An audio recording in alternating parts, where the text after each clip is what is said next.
Hello, it's Women's History Month, and today we're talking to women in tech. It's a field dominated by men, but our guests today say there's space for women in the field. And awarding the efforts of social workers and mental health professionals.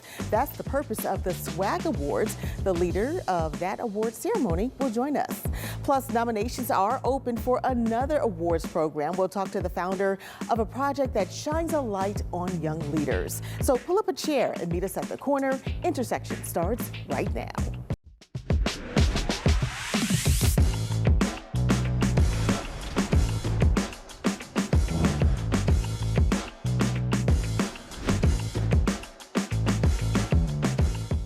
Hello, I'm Lisa Smith, the Director of Community Impact at KDKA Plus and the host of Intersections. 2025 will be a good year for America's tech industry. That's according to Deloitte.com, which points to the strength in semiconductor industry and Gen AI chips. But one of the things that could impact that outlook is a growing global shortage of talent.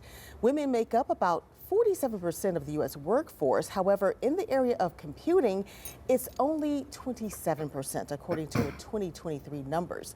So how can those numbers increase? Well, our guests today are working on that. They're all part of the Pittsburgh chapter of GetWitIt. The WIT stands for Women in Technology. And joining us are Shyne Slater, she is the regional support lead, Andrea Barber, who serves as technology co-director, and Nikki Holter, who is the marketing and communications director. Thank you, ladies, for being with us today. Thank you for having us. Thank you for having us. Absolutely.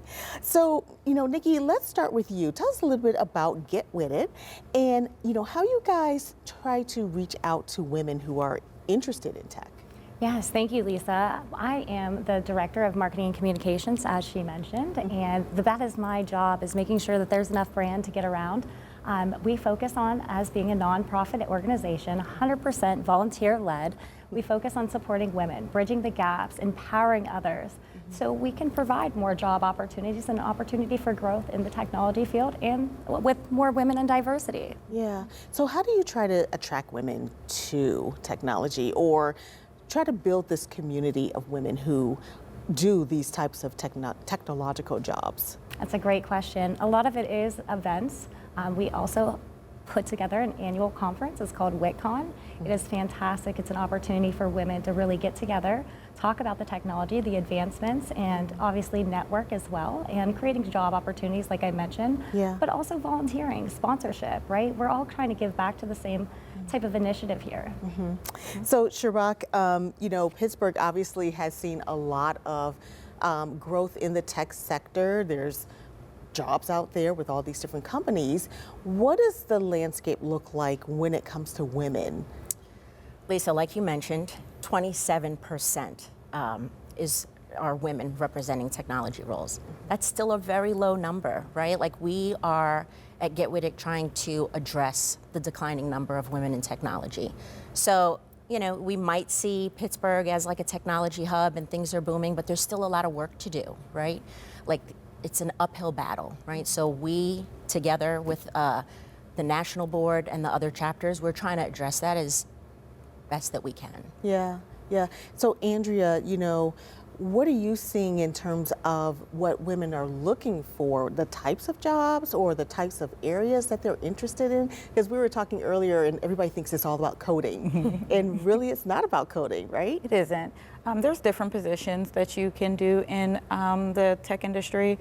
For example, right now I'm in the healthcare industry. I'm planning to graduate in 16 months and I will be a healthcare analyst. It doesn't require a lot of coding, especially if you have a history in the healthcare sector.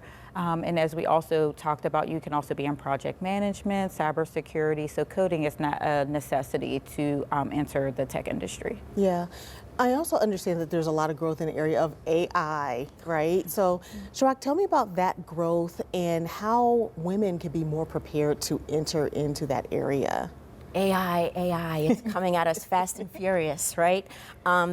Learning, right? Have a growth mindset. Just be open to learning, practicing. I promise you it'll make you more productive. But there's just so much potential and so much going on here in Pittsburgh.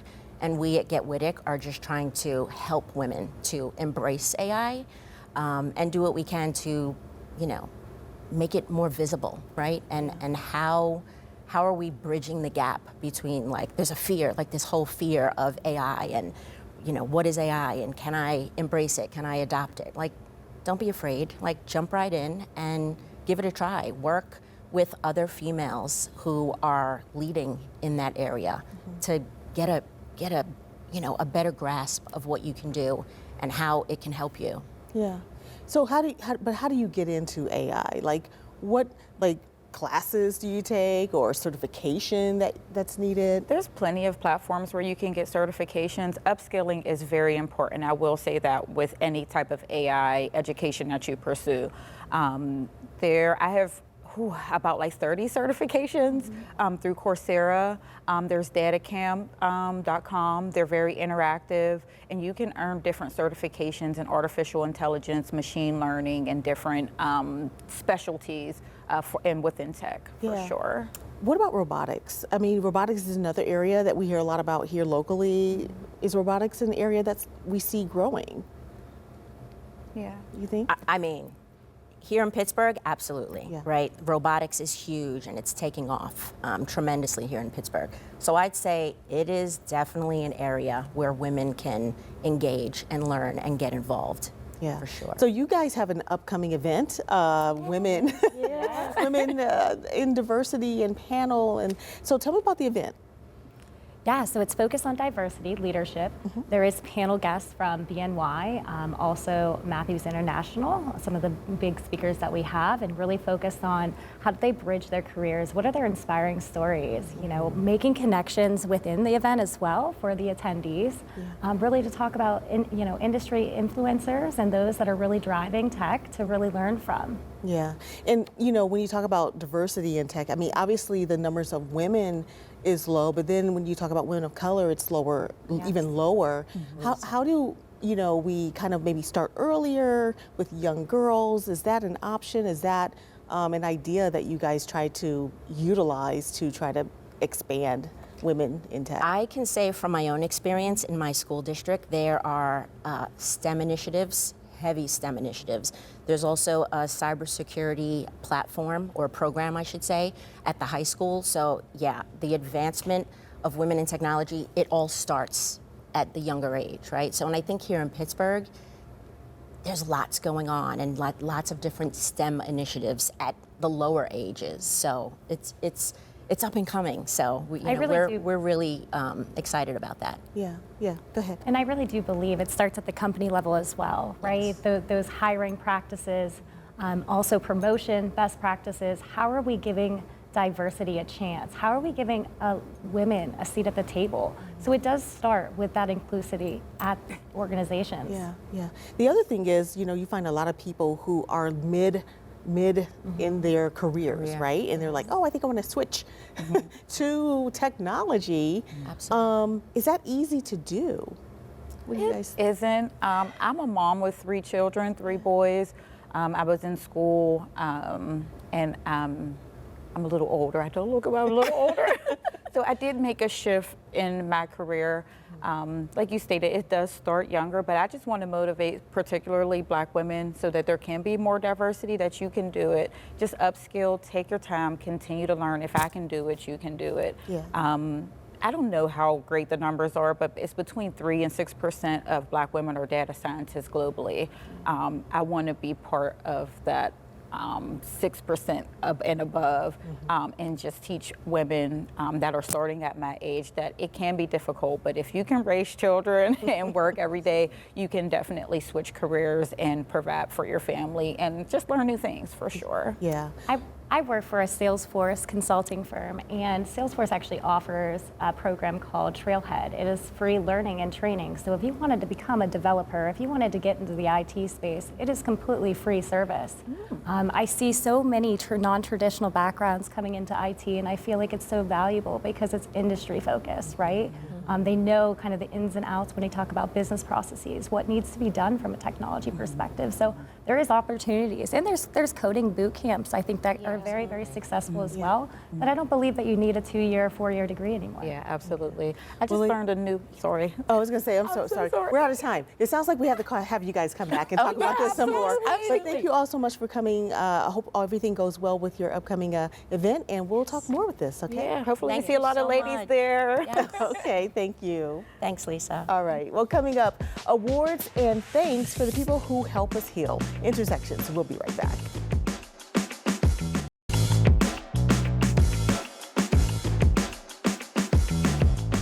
Well, everyone loves a little swag, stuff we all get, but the SWAG Awards aren't for everybody. These are hardworking social workers. Social Workers Appreciation of Greatness, or SWAG Awards. This is the 5th year for the SWAG Awards, which started during the pandemic. And joining us with more details is Sharice Nance. She is the co-founder of the SWAG Awards, as well as the founder of Hand in Hand Counseling Services. Thanks so much for being with us today. Thanks for having me again, Lisa. Absolutely. So, you know, people call you the compassion fatigue lady, right? Who came up with that? Was that you or No, other it wasn't people? me. Actually, it was one, I can't believe I remember this. It was one of my colleagues. She's another therapist. She's a private practice owner, Dr. Shyne Moreland. She's like, oh, look, it's the compassion fatigue lady. I'm like, I think I kind of like that. So when she says that, what was she talking about? So I facilitate a lot of workshops on compassion fatigue. It's what I've been known for. And so social workers, mental health therapists, anyone who's really working on the front lines or provides any type of care, helping people navigate through trauma and psychosocial stressors are at risk for compassion fatigue. It's the physical and emotional exhaustion that causes a pronounced change in our ability to have empathy for the people we serve. Wow. Wow. So did the SWAG Awards kind of come out of that? It did. Yeah. Because of the lack of appreciation, being undervalued, under-recognized. Social workers are everywhere. I've worked with a lot of different professions, different disciplines, and there was a common trend of social workers not being recognized. We obviously aren't always paid well, that's not a secret, but just seeing that we weren't getting the recognition that we deserve for the work that we do. And I thought, obviously I can't really do anything about that on a small scale. That would take a lot of, larger scale systemic changes. But what we can do is provide a platform to show that we do appreciate social workers, because the research shows that when social workers or any profession is recognized, burnout decreases, retention increases. So what if we created this platform where we recognized social workers and it was strictly for social workers? And during the pandemic, obviously, was a time when social workers were being overworked, even more so, right? Yes. So tell us about this year's event. So this year's event, I'm really excited. I'm excited every year, but this year, 5 years, it's our milestone year. I can't believe it's been already 5 years. We've done a lot, we've accomplished a lot. We're still recognizing non-social workers. And this year is about nurturing social work and just a night of recognition. We want to continue to bring awareness to what social workers do, because a lot of people still don't know what we do. My mom is just now really learning, like, oh, that's what you do. Like, you help pay for this degree. You don't know what we do. So we're coming to a place where people are understanding that social workers are more than just working with kids. We do so much more, as we see now. We're in the government, we're in mental health, we're in finances. You can get a financial certificate for social work. I didn't know that until like maybe about 2 years ago. So we just want to continue to bring awareness to the importance of this work, and that if you have not encountered a social worker, you will. If you don't need one, somebody in your life probably will. Yeah. So when is the SWAG Awards presentation? Saturday, March 22nd, from 4 to 7:30 p.m. at the Sheraton Station Square is the 5th annual SWAG Awards ceremony, and it's sold out. So this is the 5th year that it's been sold out. So we're excited about that too. And I know you have a keynote speaker and some, extra special awardees. We have a keynote speaker. Dr. Toya Jones is coming back for a 3rd year, so I'm grateful for that. Mikey Hood is our Mistress of Ceremonies. Yes, our very own. And Dr. Aaliyah Durham is going to be our opening remarks speaker, and Blacksteel is going to be our DJ. Yeah. I know you have some specialty awards, like a Lifetime Achievement, an Entrepreneur of the Year. Yeah, so we wanted to bring awareness to specific realms of social work. So we have the Entrepreneur of the Year award, and that one is near and dear to my heart because when we're in school, we aren't taught that there are other ways of practicing this work. We're taught a more traditional way. So we want to open the eyes to there is an opportunity if you want to take that path of entrepreneurship or owning your own business, and it can be done. So we're highlighting the Entrepreneur of the Year. And then the Lifetime Achievement Award. Dr. Rosalie Smiley, I can't wait to meet her in person. She's been doing this work for a very long time. She's affected a lot of lives, and this is for a person who's been practicing for at least 30 to 35 years. And our Entrepreneur of the Year awardee is Latoya Helm Wilson. So we're excited to honor those ladies. Yeah.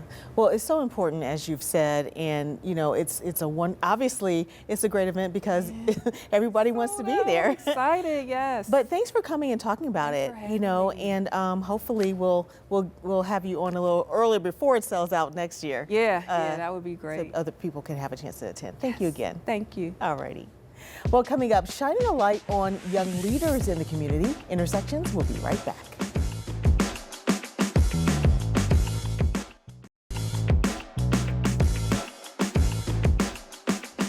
Well, from community service to arts to leadership, the Shyne Awards have shown us the talent of the next generation in Pittsburgh and beyond. And this year's awards will be no different. It will be the 16th year for the Glitzy program that has attracted winners from across the globe. Orlana Darkins-Drury is the co-founder of the Shyne Awards Foundation, and she joins us to share more about this year's event. Welcome back. Thank you for the invitation. Yeah, absolutely. So 16 years, you call it your Sweet 16. Yes. So does it mean it's going to be even glitzier than before? That's our goal. We're always trying to up the glitz. Yeah. But we have one exciting thing, if I can jump in and share that.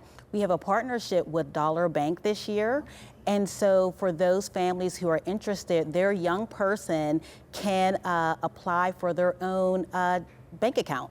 Okay. So as you mentioned, the Shyne Awards is under the Shyne Awards Foundation, which is the nonprofit. So our goal is to expose young people to cultural events, connect them with professionals, and provide them with resources. So this year we're focusing on financial literacy, along with the accounts. They'll also receive resources from Dollar Bank, again, to manage their money wisely. Very nice, because I know one of the awards deal with entrepreneurs, right? Yes, and we have a financial literacy award as well. We launched that last year. So we're really focusing on starting last year on honing in on money management. I know for me growing up, that wasn't something talked about. Right. And I know my mom loved her so much, but her whole thing was, oh, you got plenty of time for that. And nowadays we find out that kids really need a jump on that early on. Yeah. Well, right now you're actually looking for people to nominate young people. So tell us a little bit about the criteria for, who really qualifies for a Shyne Award. Yes, so our only criteria is that they have to be between the ages of 13 and 24. Okay. That's it. And we have 9 categories. A young person can be nominated in one or more category, and a young person can even nominate him or herself. Okay. Also, it's not based on popularity, so it's not the number of times they're nominated. Just one nomination will do, and it takes under a minute, and then you'll get an email asking you to tell us why that person was nominated. Okay. And how long is that nomination window open? Yes, the deadline is right around the corner. It is March 15th. Okay, all right. So, a lot of times we have, I've seen the interviews with some of these young people, and they are really phenomenal. Does it surprise you, you know, the caliber of these young people who are really coming from all around the country, and the things that they're doing? Does it surprise you when you see just the caliber? Yeah, you know, every year we get more surprised, and we're always surprised too of what they're working, what they develop with their resources. So they could be in their dorm room and came up with an idea and launched their own nonprofit or some type of technological device.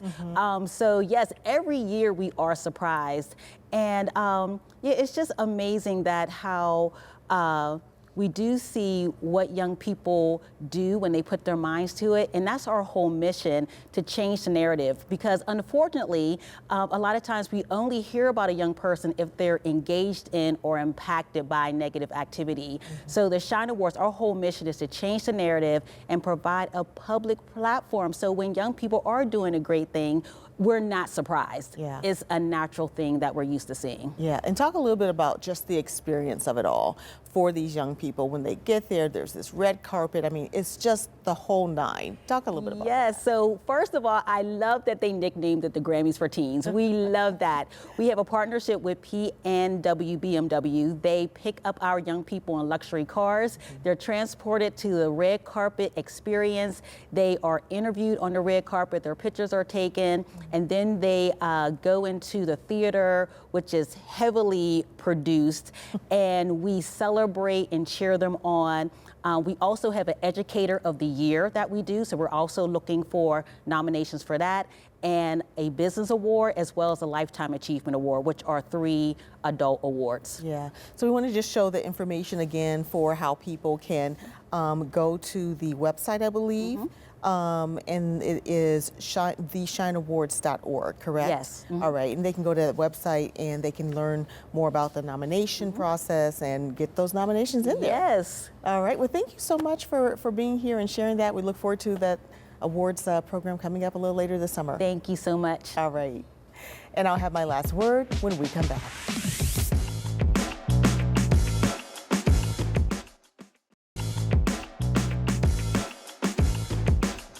Time. It's running out if you want to apply for the grant for nonprofits that offer mental health education and support.